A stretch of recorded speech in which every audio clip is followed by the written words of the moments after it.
There's been a lot of talk about the recently amended Maternity Benefit Act, and when the announcement was done or the amendment was done, personally for me, I was quite optimistic about the intent and felt that yes, in the long run, there's probably an upside to this particular amendment. And given that most of working mothers that one look around when they have a baby, hardly do they stick to the 3-month maternity benefit time frame. Most of them end up extending it beyond the 3 months, and hence 6 months seemed elementary. However, we decided that now it's probably a good time to kind of assess what's happened over the last year or so and what's the impact of this Paternity Benefit Act, and whether the rest of the industry fraternity shares the same level of optimism. And the findings have been quite striking. Essentially, we went about surveying 300 odd companies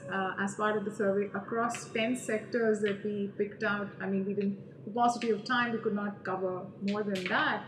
And from that, we've got a sense that sectors like IT, BPO, and e-commerce seem to have positive sentiment and feel that there are positive outcomes in terms of improving workplace diversity. However, a significantly large number of sectors, including those in aviation, education, retail, tourism, BFSI, real estate, manufacturing, seem to feel that the impact is quite significant negatively in the short run. What's most disheartening may be that in the short run, we're looking at a potential job loss of 11 to 18 lakhs in this financial year, just across the 10 sector that we surveyed. And if we were to extrapolate it across all the existing sectors in the country and industries, that number could stand at a staggering 1 to 1.2 crore. Given that India's women workforce participation is already abysmally low at 27%, and we're probably barely better than a couple of other Asian countries in the worldwide ranking, this seems like a setback. I know that if you're able to weather the short run, there are upsides to this, but the challenge right now for the industry, particularly few segments of the industry, we feel that the startup ecosystem, there would be a reduction in trying to attract women talent. In the SME sector, potentially the hiring is likely to slow down. A lot of privately held multinationals or otherwise, we see that there is a potential of reduction in demand for women talent.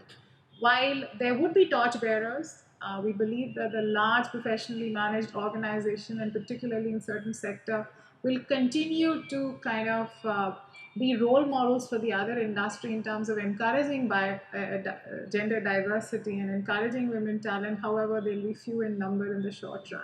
But we do hope that some of these organizations will come forth and share their success stories to probably change the tide.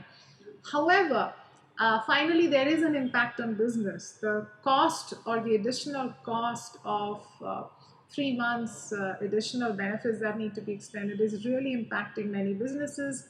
And I do believe that the government sector, probably the government, need to evaluate the situation and come out with some kind of amnesty scheme to particularly address this issue.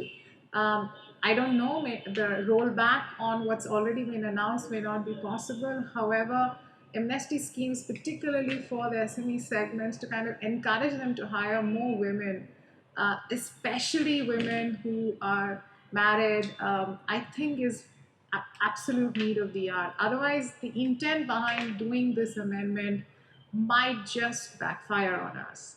So do read, because this report is covering more details across trying to understand the impact across different states as well, and quite a few more interesting insights. So do look through the report, and if there are any more questions, suggestions, and views and feedback, I'm more than happy to take that from you. Thank you so much.